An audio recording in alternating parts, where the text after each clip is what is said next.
This is the General Overseas Service of All India Radio. Namaskar, the news snippets. Prime Minister Narendra Modi will speak to Chief Ministers of 7 states, Maharashtra, Tamil Nadu, Andhra Pradesh, Karnataka, Uttar Pradesh, Telangana, Punjab and Delhi to review the COVID-19 situation in these states. The 6th round of commanders' meet between senior Indian and Chinese military officers concluded. A joint statement issued said both sides agreed to earnestly implement the important consensus reached by the leaders of India and China, strengthen communication on the ground, avoid misunderstandings and misjudgments, stop sending more troops to the front line and refrain from unilaterally changing the situation on the ground and avoid any action that may complicate the situation. India's Defence Research and Development Organisation DRDO has successfully conducted flight tests of Abhyas, the high-speed expendable aerial target. HEAT. Defence Minister Rajnath Singh described it a milestone. This can be used as a target for evaluation of various missile systems, the Defence Minister said. Prime Minister Narendra Modi, speaking virtually at the 22nd convocation ceremony of IIT Guwahati, said that Northeast region is the centre of India's Act East policy. Prime Minister said the National Education Policy, NEP, talks about opening up the education sector. It aims to provide global exposure to open campus of foreign universities in India and establish a research collaboration between India and global institutions. NEP will promote exchange programs. Indian Navy IN and the Royal Australian Navy RAN are participating in a passage exercise in the East Indian Ocean. Indian naval ships Sahyadri and Karmuk are participating along with RAN ships HMAS Hobart. The passage exercise is aimed at enhancing interoperability, improving understanding and imbibing best practices from each other. 45,87,613 people have recovered from COVID-19 in India till now, which is the highest in the world. 89,746 recoveries were reported in the last 24 hours. The recovery rate is 81.25%. 9,53,683 tests for COVID-19 were conducted in the country in the past 24 hours. Till now, more than 6.6 crore tests have been conducted in the country. U.S. President Donald Trump has said that UN must hold China accountable for the COVID-19 pandemic. He was addressing the 75th UN General Assembly virtually. Saudi Arabia has announced more than $200 million in UN aid funding to Yemen. The funds will go towards providing humanitarian aid to the people of Yemen. At least 57 members of the Afghanistan security forces and 80 members of Taliban were killed in clashes between them across the beleaguered country. And that is the end of the news snippets.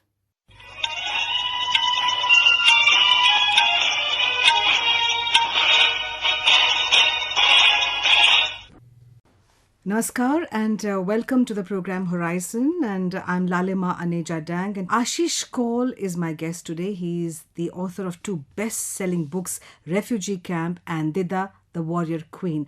Welcome to All India Radio, Ashish. Thank you for having me. Ashish, your book Refugee Camp, both the books in fact have created waves all over the world. You're from Kashmir, you hail from there. Yes. And despite your other background of hotel management and all, you drifted into writing. Something must have driven you to write, take a break from your career or diversify from your career and write the book Refugee Camp. Was that a cathartic moment for you? It has always been a part of my life, and most importantly, when I see what is happening to our community as whole, the community is on the verge of extinction. Maybe in some years from now, perhaps our name will just be remembered in history books. That's what is happening to us. You know, when I was doing what I was doing, and mostly I've been in media for about 25 years now, and it always remained with me that, you know, I am possibly in a position where I could do something and I must do something. And then it eventually began with my own daughter, who asked me a question that if Kashmir is so important for us, then why is it that we don't go and live in Kashmir? Because we have a very unique way of creating Kashmir in anything and everything that we do in our daily lives. And she's a child who was born in 2002, and she does not understand that why are we going through this torture when Kashmir is just a flight away. So why is it that we live in a monster like Bombay or in a metro like Delhi, and then why don't we live and go back into the heaven that Kashmir is? So I did not have an answer that time. And then I thought that perhaps there are a million other children who were born post the traumatic terrorism activities that happened, that led to our ethnic cleansing from the valley. The mass exodus which took place of Kashmiris which took place. Yes.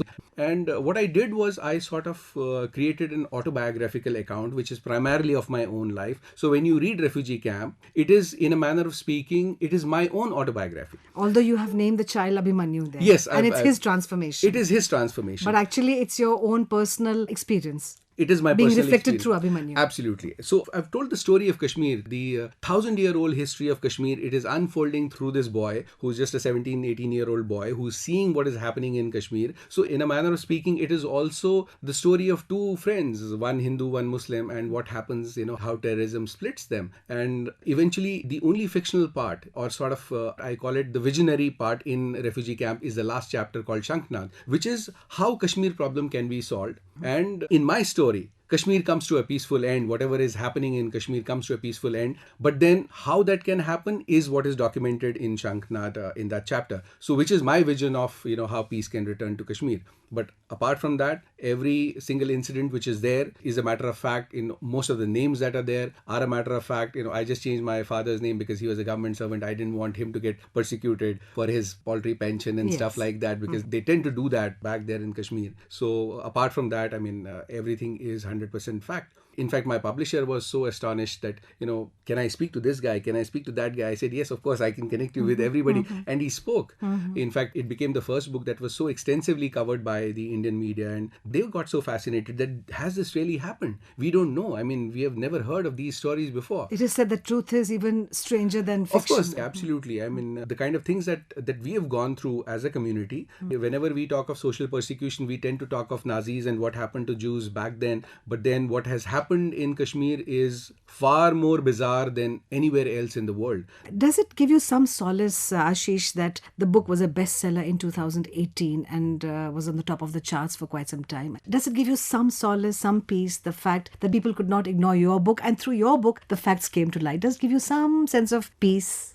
The whole journey began on a very traumatic note. My own family was against the whole idea of me documenting something like this. My parents, they did not know. I have been a columnist also, so I keep on writing. That was all they knew. I did not tell anybody because they were so petrified. And they were very sure that somebody is going to come and shoot me one day. And when people eventually came to know that the book is going to be out, I kept on receiving some threats.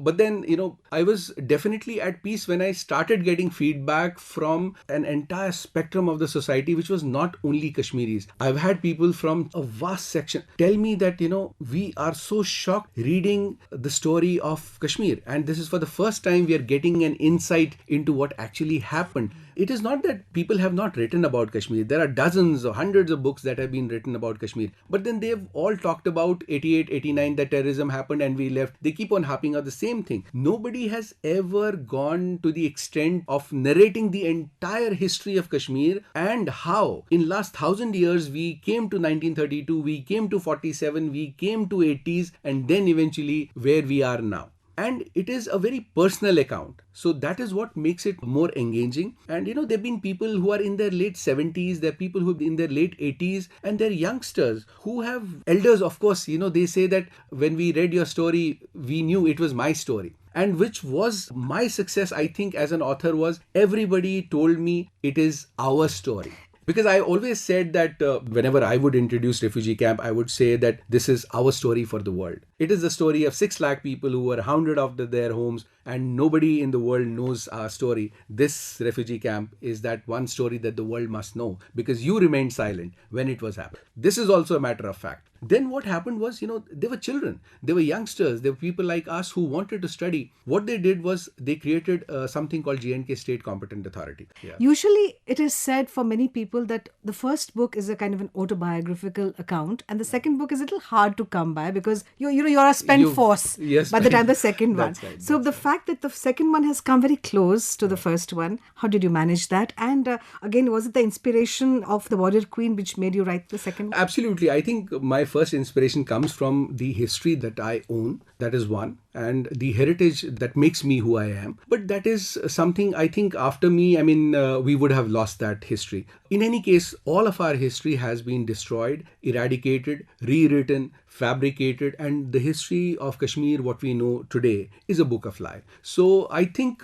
somebody had to do that before all of that goes away. I was fortunate enough to come from a family where fragments of this story remained alive for centuries, and which is where I began work on Dida. It took me 6 years of research on Dida and to put the story together, because there's hardly any mention of Dida. And the sad part is, I really wish sometimes character like Dida, a woman like Dida, should have been born now, who grows up to become the longest serving queen in medieval Asia. She ruled for 44 years and never lost a battle. And imagine, nobody in the country knows about her. We have been so ungrateful to our own women that we don't know the greatest warrior who ever walked on this earth was an Indian woman. Her contribution was so extraordinary that most of the military warfare today that we know, the guerrilla warfare, was crafted by her, deployed by her. Wow. We talk of Navy SEALs today, we talk of Black Hat Commandos, we talk of Israeli Special Forces. The first ever elite commando force in the world was created by a woman, and that too an Indian woman.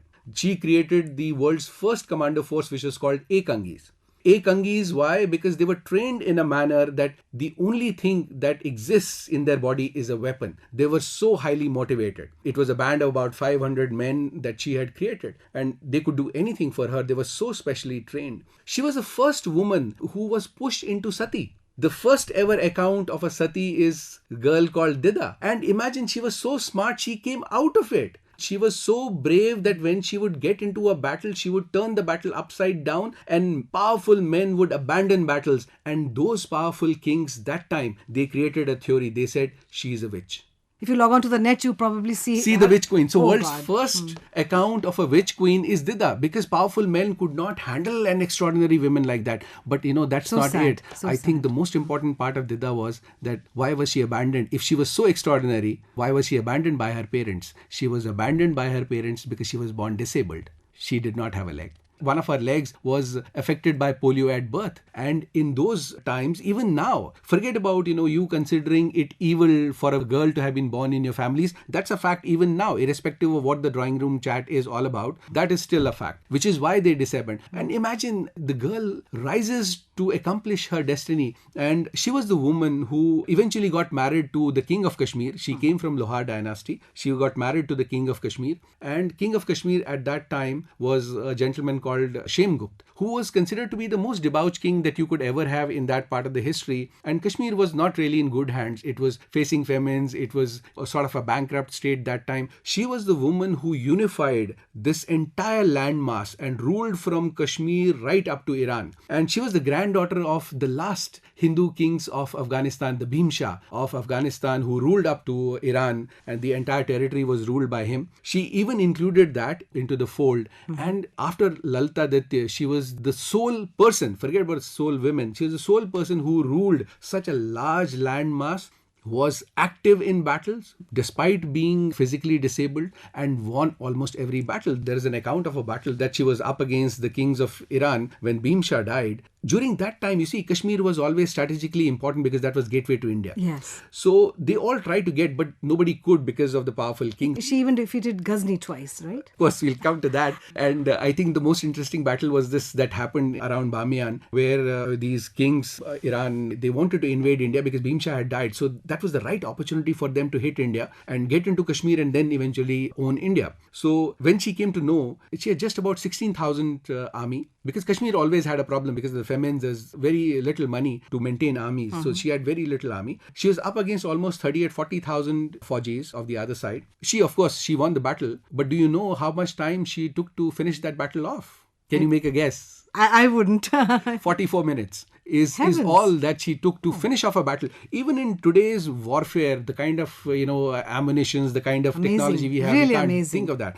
During her time, no foreigner could ever dare to look at Indian territories. She was that strong, and she created an empire that defeated the dreaded warlord Mahmud Ghazni twice, not once. And the kind of histories that we know, Ghazni never lost a battle. I mean, Ghazni was the Yes. guy who changed the social fabric, the socio-cultural fabric of this country was altered by Ghazni so many times. Yeah. But till the time her influence was there, he could never ever enter India. And then after that, he continued to try, and then eventually he went to Gujarat, and rest is history. What I he always did say, with Somnath. Ashish, history hasn't been kind to us. And the fact that now we are talking about Rani Gaidinliu from the northeast, Rani Chennamma from the south, and now Rani Didda, that is a kind of a hope that yes, we are now going back to history, getting back into the pages of history, which were buried by the previous regimes. So this is a kind of a hope that we live with. Now that you've made a foray into writing 2 books and 2 bestsellers and a huge connect to the past, and you've kind of brought forth, as you said, clarified a lot of lies of the past and brought us the pride of India. Now, what happens to your profession, your other mainstream profession? Does it remain as it is? Or do you think you have to make a compromise somewhere because of... I will have to make a compromise. I hope the compromise eventually will become my profession. But then, somebody has to do it. History is always changed by, I think, mavericks, and I'm happy to be one. Somebody has to do it. And, we always expect someone else to fight our battles, Right. someone else to come and do it for us. And we are a community, we do not enjoy the luxury of numbers, neither the years and the kind of socio-political apathy that we have had. I think, no one is going to come and wave a wand and, things won't be ever right for us unless we do it for ourselves. You need to go back. I always say that for peace to return in Kashmir, unless you revive the lost glory of the history of Kashmir, which lies in the Vedic philosophies, which is the peaceful era of Kashmir, unless you revive that, peace will never return. Peace is always a virtue of the kind of learnings, your upbringing, your value system.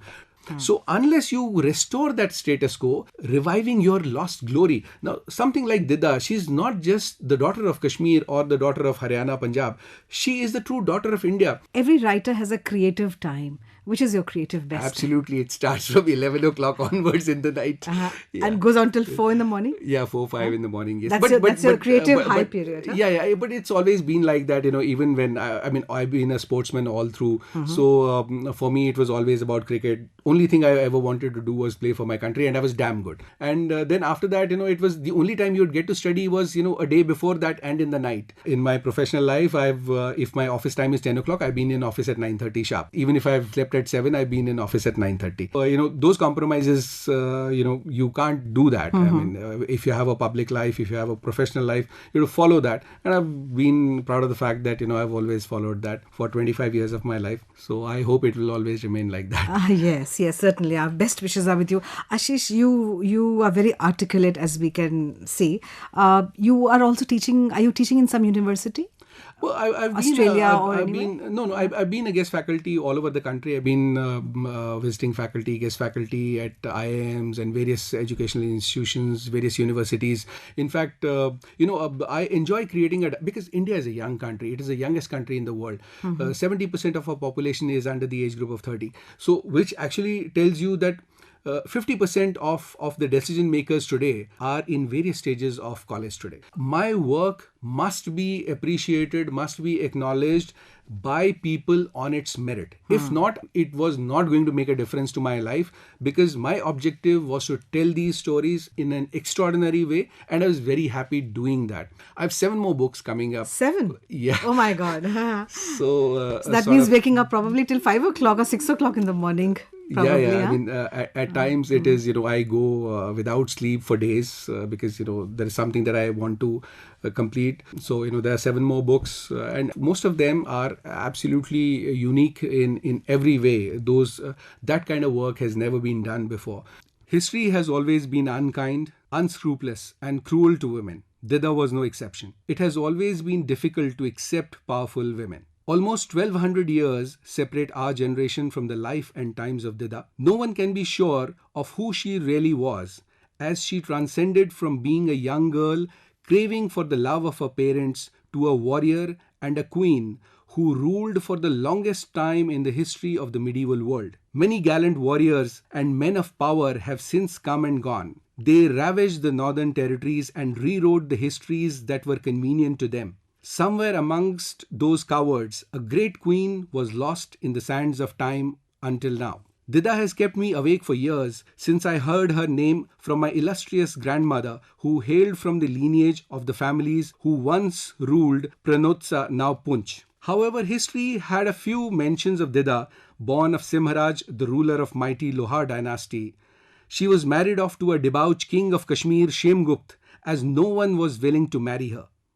Dida, who belonged to a rare breed of individuals, transcended from being an ordinary girl to a legend in her own lifetime. While history was continuously being erased, rewritten, or forgotten, a few fragments fell off and lay hidden until I discovered them. No one can claim to know the entire truth. The story of a girl abandoned into the care of servants, rising to become one of the greatest queens who unified a fragmented landmass to build one of the largest kings after Lalitaditya the Great. However, Dida has remained hidden in the hearts of people, all her admirers as well as her detractors. They have their own version of her story to tell. Some have hated her for being cruel and ruthless, while others like me have fallen in love with her for doing what she believed was right. For some, she has been an extraordinary woman, but for others, especially the powerful men who couldn't defeat her, she was a witch. For years, I struggled to put the pieces together, going on for days, weeks, and even months without proper sleep. Eventually, I began to see her in my dreams, holding my hand and telling me who she was, narrating the story that has travelled far beyond the realm of modern times, screaming to be set free. This is my story of hers. Thank you very much, Ashish. On that note, we'd like to bid adieu. It's great to know you as an author of two bestsellers, The Refugee Camp and Dida, the Warrior Queen. Loads of best wishes for you, and may your passion for Kashmir and the truth of Kashmir continue as has been. You are with us on the All India Radio World Service. We now bring you a commentary, Prime Minister's address at the historic 75th Anniversary Summit of United Nations. It is scripted by Ambassador Ashok Mukherjee, former permanent representative of India to the United Nations. Prime Minister Narendra Modi joined world leaders on Monday in commemorating the historic 75th Anniversary Summit of the United Nations in New York.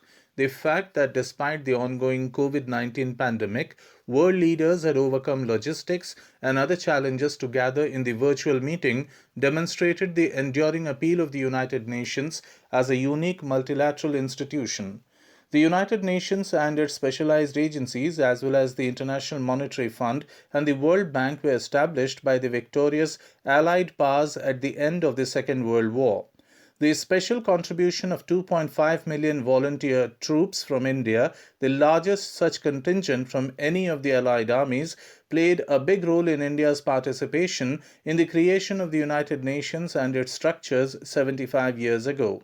The Prime Minister recalled India's presence at the 1945 San Francisco Conference in June 1945 when she signed the UN Charter as a founding signatory.